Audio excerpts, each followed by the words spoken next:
honor the Texas flag. I pledge allegiance to thee, Texas, one state, under God, one and indivisible. What are you getting here?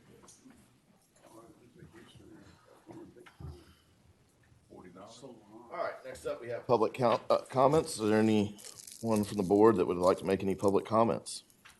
Is there anyone from staff that would like to make any public comments? Anyone from the public like to make any? I'd like to make a little comment real quick. I hope everybody's noticing the change over on Gulf Boulevard. The stick lineators are disappearing, and it looks really nice. You guys are doing a good job.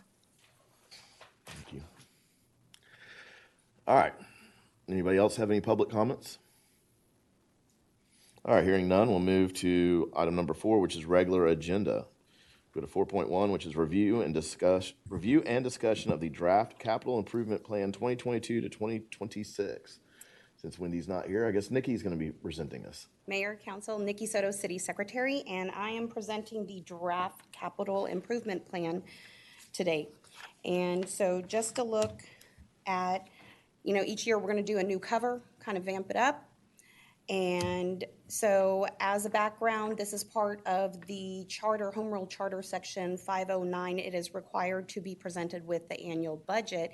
And it also outlines what the CIP will be included, your general summary context, your long-term community goals, list of capital improvement projects to be undertaken in the 5-year period with supporting information, your cost estimates and time schedules, your methods for financing, estimated annual operating and maintenance costs, your sustainability commentary, and your methods for measuring outcomes and performance. And so the long-term goals have not changed. Preserve public health, safety, and welfare. You anticipate demands of growth, support economic development, develop fair distribution of capital costs, and avoid undue tax increases. So where we began this year is on April 14th, we did publish the forms and instructions on the website, distributed it to staff, and made available to the public. They were due on May 23rd of this year, and tonight we are presenting the draft to council. And so after tonight, our next step is going to be publishing the caption in the newspaper by July 14th, and then we will bring it back for council's consideration to be officially, back to council for submission at a special meeting on July 27th. And then from there, we'll move into the public hearing and hopefully in August, consideration and adoption, approval of the resolution, coinciding with the fiscal year budget. And so the criteria, scorecard, I want to say it was changed maybe a year or two ago. Instead of the projects being listed 1 through 21, it is now based on a point system. So public health and safety or a federal mandate does get the most points. Recreation and aesthetics, 15. If funding is available, your economic development and does it promote tourism, your service and operational impacts, your strategic alignment, and your sustainability is how we assign points, the point system to it. So here is Christina Boberka, Shoreline Director's, one of the forms that she did submit, and you'll see all of those details, the long-range goals and everything, the funding, sustainability, does it improve public health, the questionnaire in it. So this is what the staff and the public can submit. And then, of course, overview of her form, this would be the scoring. So, of course, our bottom did get 100 points. Now, we did complete 3 CIP projects, the median board and sidewalk improvements, and that is part of the 2016 venue tax, one of the components. The John L. Tompkins Phase 2 has been completed, and then the upgrade jail holding facility security and cameras. All of those have been completed. Now, the draft projects by tier, all of these are within the 100 points. They scored the highest. Of course, your bottom, your dune restoration, your CMPs, Bayside restoration, Marisol, reconstruction of Laguna Boulevard, and drainage improvements, and street reconstruction. Now, some of these are already in process, and some of these have not been started.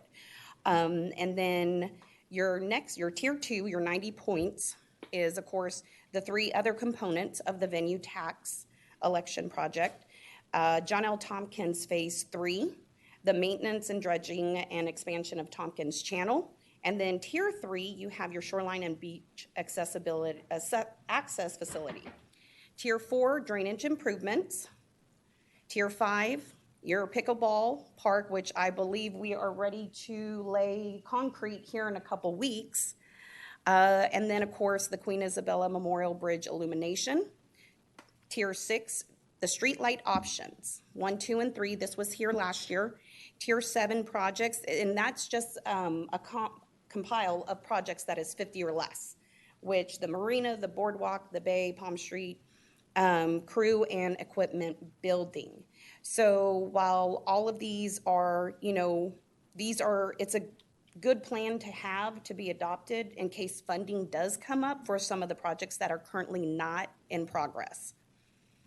And then of course, moving forward, we're going to publish on the 14th, bring it back the 27th, public hearing August 3rd, and then consideration on August 17th.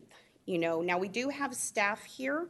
If you have any questions regarding the projects or, anything, I can answer for you as well. Does anybody have any questions for anybody? Well, I would say since it's a very big 104-page document, that I'm sure we'll have some discussion maybe when we bring it back for adoption on 7/27. But I guess we can move on. Sounds like a plan. Item number 4.2, which is budget workshop for fiscal year 2022 to 2023.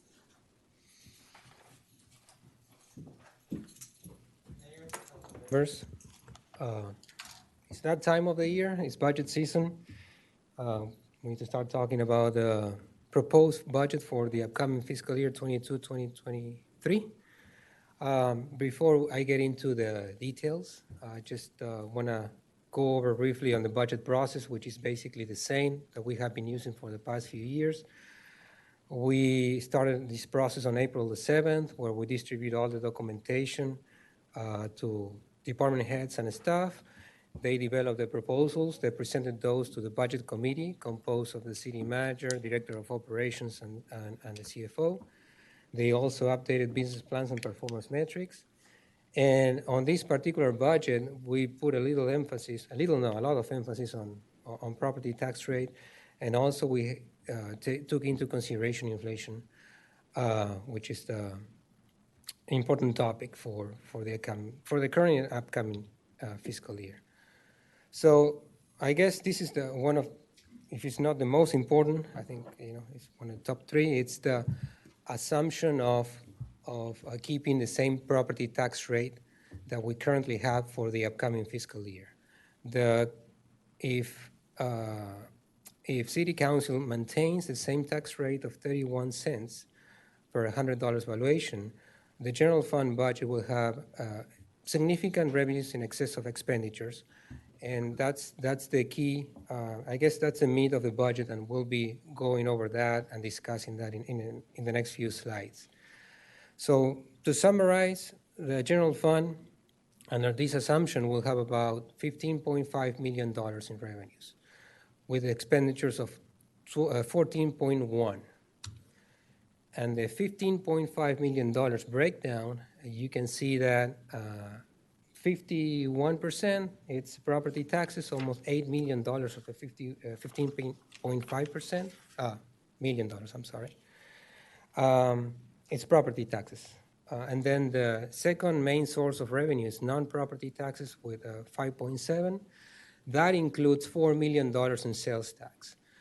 Then the rest, we have fees and services and other minor sources of revenue for a total of $15.5 million. Now, property taxes. No surprise that assessed values went up across the board. This is a summary of the increases in the Cameron County. South Padre Island had the highest increase of 18% of the assessed values. As you can see, the coastal community seems to have the highest increases of 15%, Laguna Vista, for example, Port Isabel almost 10%. But the west side, with exception of Los Fresnos, you see a Brownsville, Harlingen, and San Benito, a 5-6% increase. That appraisal district really knows how to do it right. Yeah. So those are the numbers that I got. There have been consistent. I mean, we got 3 preliminary reports. So I think it's going to stay within the 18%. There's some protests going on, but I doubt it's going to go down. So as an introduction, I mean, I show you the values, the property values, as an introduction of the property tax rate. This is really the discussion. Every year during the budget process, we are required by law to calculate 2 rates. One, it's called the no new revenue rate, which is going to provide the same amount of revenue that in this fiscal year. The other rate that we need to calculate is called the voter approval rate, which is the maximum rate that City Council can adopt without the voters' approval. So in this particular year, you have, the formula. Assessed values times property tax rate gives you the revenue. Assessed value. Yeah, except for the new construction's not included in the, Good point. yes. But of the, But that number, that's a very small number, and Yeah. it's 20 million or whatever it was. well, $12 $12 million. million. Yeah. So that's correct, Mayor. But the impact on I think the increase is $500 million. Yeah, no, it's So yes, that's accurate. So the voter approval rate, this time, it should be around the 31 cents. I don't have the final numbers, but I've been working with what I have preliminary numbers. So the 31 cents, our current rate is 37.40. which would not require, it's the highest the tax rate could be, which is basically a 3.5% increase in Yes, revenue from the yes. previous year. Correct, that's the formula. No new revenue, 3.5, debt service rate, because you have to pay your loans, and what is called an unused increment rate, which gives you about 2 additional cents on that formula. So we work under the assumption of a tax rate equivalent to the one that we have right now, 31 cents. If that's the case, and if City Council would like to move forward with that, the distribution of the property tax will be as follows. It will be the general fund will have $8 million, the TERS, $122,000, the debt service, it will have $1 million to pay the debt. But that's what we have to pay. Yes. Right. I mean, that's already obligated. Yeah. Exactly. Yes, sir, that's It's not correct. new money in that area. And Rodrigo, just again on that, the property tax revenue, maybe it's on that slide before, just to see, oh yeah, what it was last year compared to this year. That's what I needed to see. Okay, Basically 2.8 to 3.3. okay, thank you. You're welcome. But if you go to the next slide real quick, nope, go 2 forward. This is kind of a breakdown, and this is where we're going to get into some conversation, as Rodrigo said, is that the no new revenue on the management operations, the state only allows a 3.5% increase. And we know that inflation right now is much higher than 3.5%. And so that's where, while it might look like we have a lot of money out there above what we're taking, we could have a lot more expenses in the next fiscal year because of inflationary causes. So, Yeah, that's correct. okay. That's correct. Now you can keep going. Sorry for interruption. No, that's okay. Thank you for the comment. So we're going to jump on sales tax. I mean, the second main source of revenue for the general fund.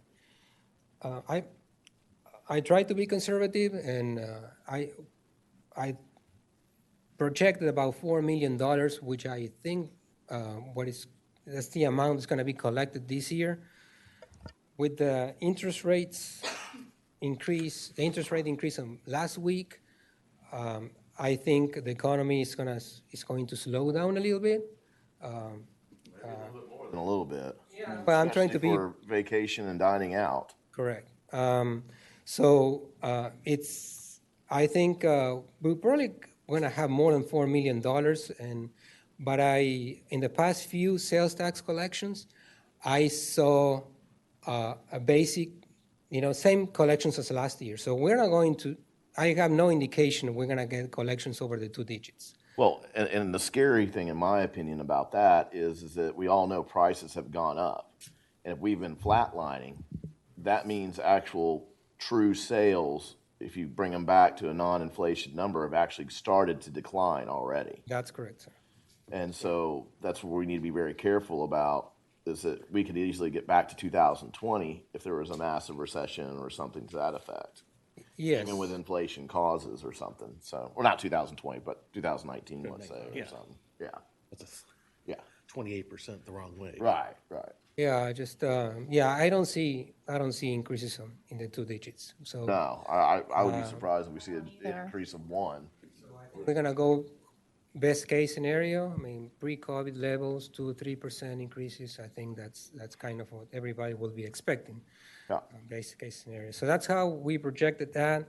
And then we have small revenues, mixed beverage tax, 600,000, franchise fees, 900,000, EMS, 425, fines and forfeitures, 315, and license and permits. All of that under the assumption that it's going to be a flat or minimum growth. There's no really, all of this is conservative. So that's a quick overview of the revenue. In terms of expenditures, as I was mentioning, it's $14.1 million in the general fund of expenditures. Of course, the biggest departments are the ones that have the biggest expenses, and that's public safety. Public safety accounts for 46, almost 0.5% of the total budget and $6.5 million. Public works and code enforcement, $3 million. And then general government, which includes about $1.1 million in insurance and all the utilities, is at 4.5. Payroll is the big cost for the general fund. 71% of the total budget is payroll for the general fund. That's common. It goes from 68 to 72 with other coastal communities. 60% of payroll is public safety, 22% public works and code enforcement, and the rest, the 20%, is for the rest of the departments of the city. There's when we talk about personnel, there's no new positions being proposed. There's minimal adjustments on overtime and temps for public works as well as shoreline. Our health insurance have increased by 12% of $143,000. And then there's a 3% COLA included in total amount of $307,000. I usually include these to explain the variances to compare the existing budget to what we're proposing. Bottom line, there's one-time projects in this fiscal year that we're not including last year, of course. Those are the big variances. We're explaining everything in the memo on 4 or 5 pages. The only thing I would like to mention on this is on the fleet management. There's a decrease mainly because we purchased a lot of vehicles to catch up with our fleet inventory. And we're not budgeting any for next year, because staff is going to come this year to request some funding due to the lack of vehicles and all the delays that are in place. I think we shouldn't be waiting until October to get those vehicles. So we're going to use excess reserves. That's the strategy. So just want to explain that. So we kind of need to replace the excess reserves too if we use them. Correct. So that's kind of like willing that $1 million down, though, in a way. Yeah, if you, either way, it's a way. If you go back to that chart, though, like you said, is we might have $1 million excess, but we're removing $1.6 million in special projects. Yeah, usually that's what happened, Mayor. We cover the basics on the budget. Right. And it's a living document, the budget. There's project going on all the time, so staff knows they need to come to you for a special project. I'm just saying, though, if you put a third of that loss back into the budget, we would be at a break-even budget at that point in time. Or 2/3, I'm sorry. Two-thirds. But yes. So we also including preventive maintenance.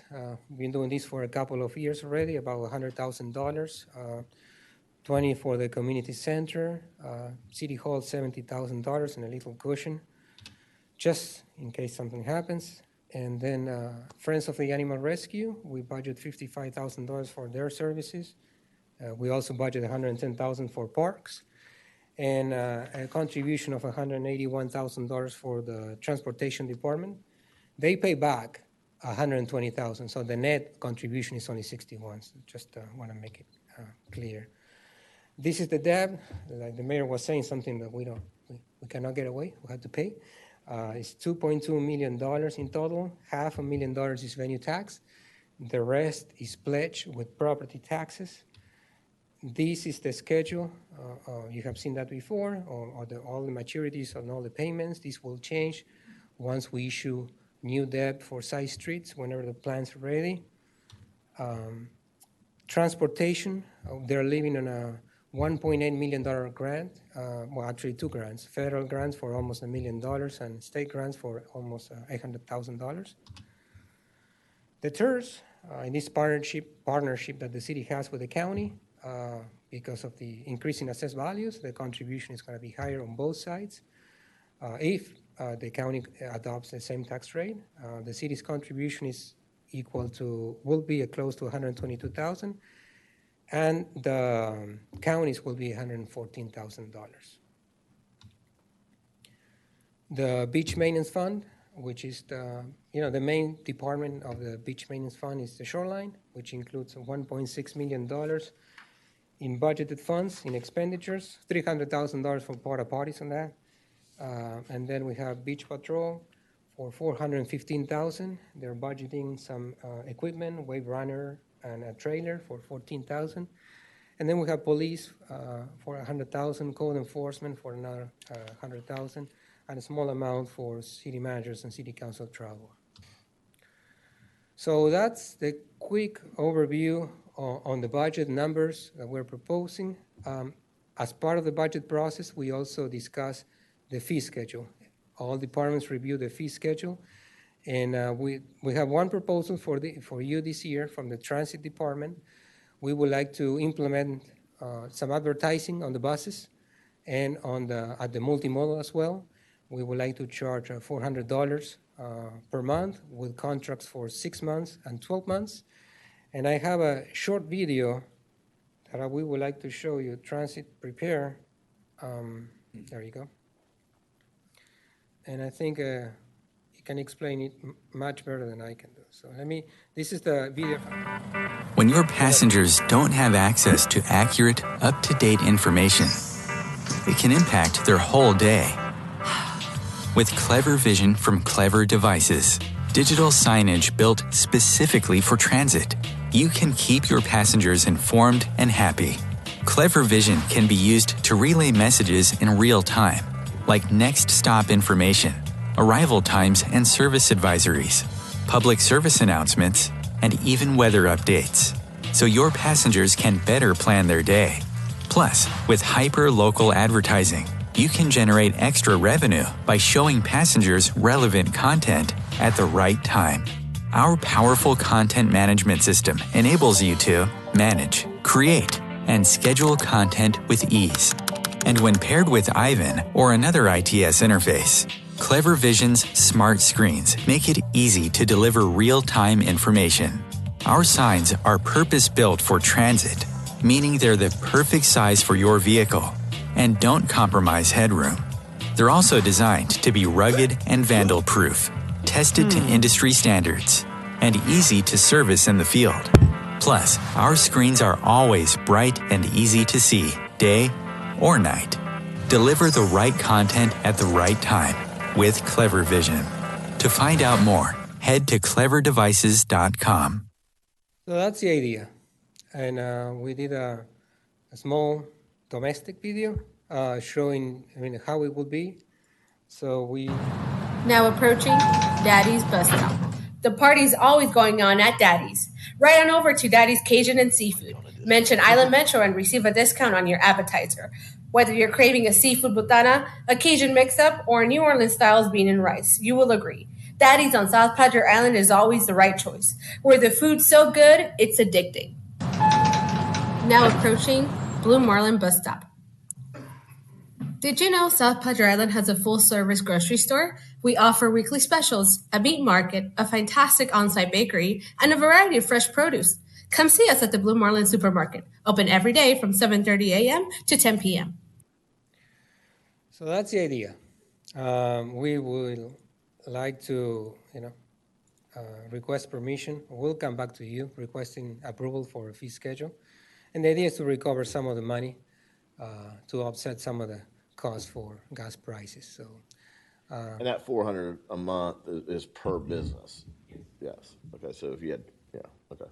yeah, so that's that's the idea. And then finally, some dates for upcoming meetings. On July the 6th, the CBB, we'll have the CBB budget workshop. On July the 6th, the EDC will present their budget on the regular city council meeting. They have already approved their budget yesterday, I believe.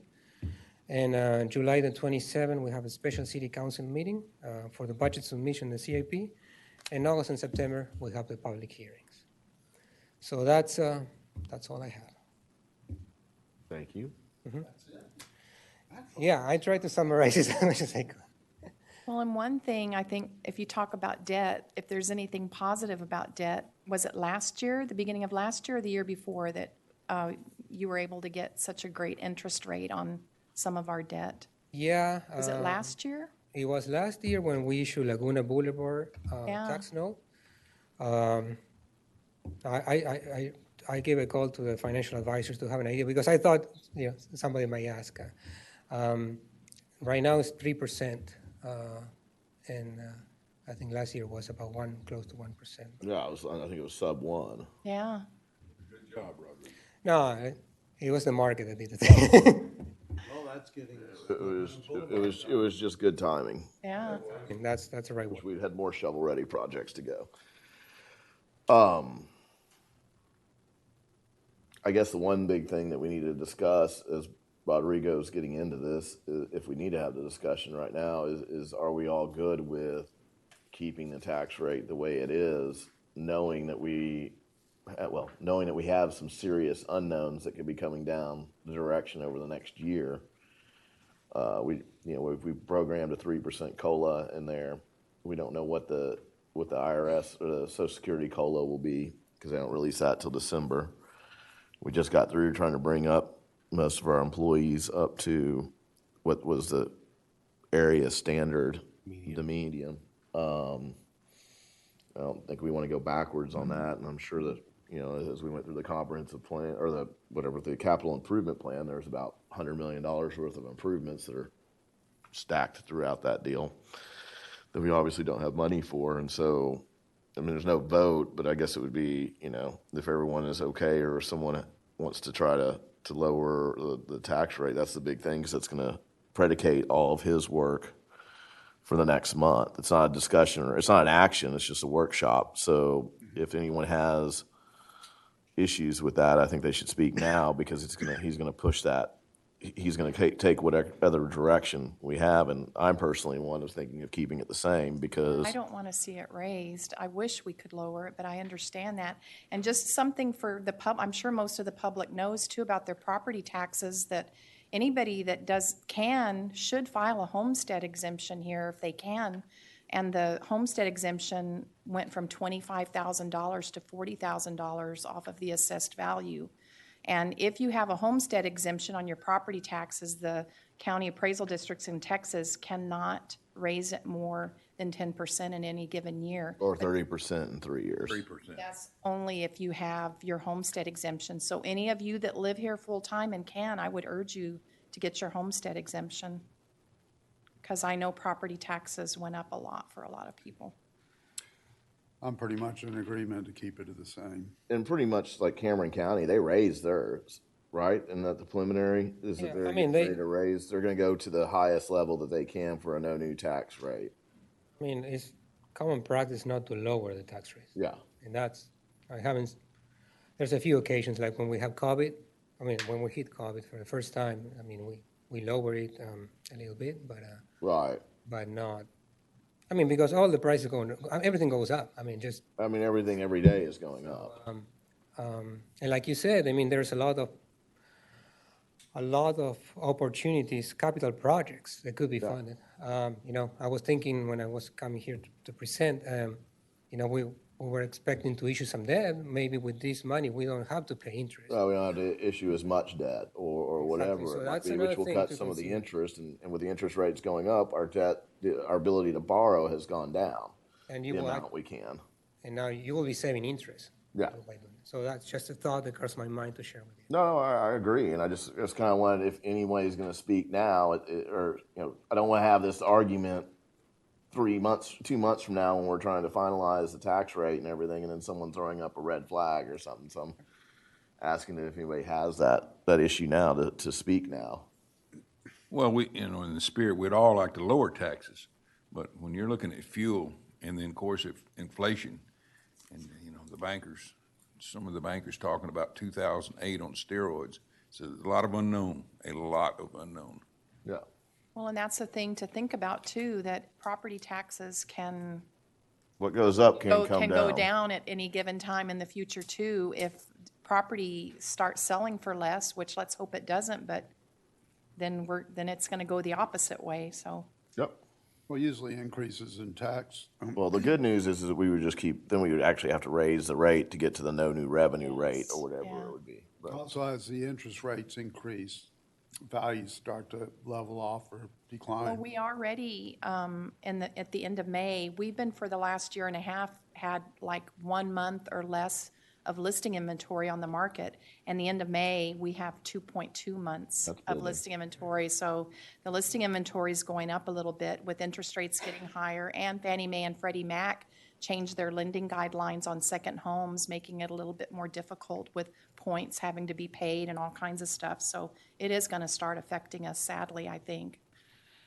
Not to sound pessimistic, but no, but our Just job, being real. our job is to try to steer Yeah. steer this ahead of the storm and not get Yeah. caught in the middle of it. You know, in the spirit of being good stewards, we've got to anticipate, and it's just so much unknown, and especially with the inflation. Yeah. You can't hope and pray when you're dealing with city financials. So anyway, anybody else have anything to add? All right, hearing none, then I will say that we are adjourned as there are no more items on our agenda. Thank you. Thanks, Rodrigo. Thank you. Good job.